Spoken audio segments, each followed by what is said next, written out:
body, mind, emotions, spirit. We are the integration of these things. But so often in our modern Western culture, we approach them each singly, as opposed to looking at the relationship between them. So for instance, someone might have some kind of physical condition, whatever it might be, heart troubles or lung issues going on, or various other things going on. And so often people will look at the symptoms and they might look at the physical causations, but they may not look at what is the emotional or the mental causation. That doesn't mean that, on some level it means that all illness is psychosomatic, but not in the way that sort of this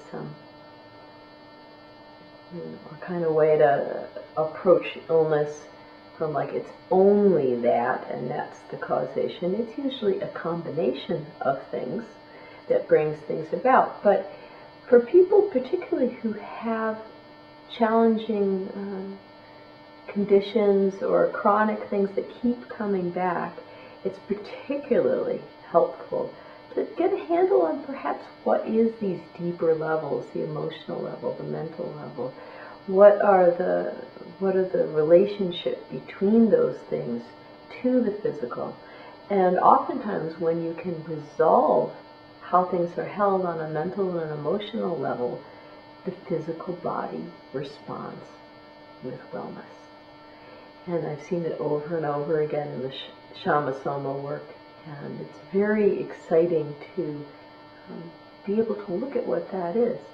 So there's different ways in which we look at how things are held in the body. In ShamaSoma we do something called body mapping, which is looking at some general ways in which things tend to have a relationship between the emotions, the mind, and the body.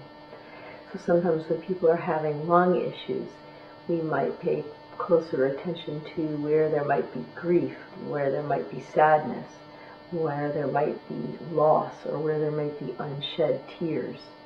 Or maybe there's a lot of shed tears, but there doesn't seem to be a way to get to the end of them. Different conditions, there's different kinds of emotional and mental ways of thinking about things that are influencing the body. Similarly, when we have an emotional state that keeps coming and we can't seem to control it, physical illness can sometimes develop, so that when we can approach things in a preventative way by working with the emotions and the mind, because we're thinking about things that don't serve us, that bring us sadness, that bring us grief, that bring us anger, that bring us suffering. These can cause some physical problems down the line, and it sort of makes the energy field in the body more dense.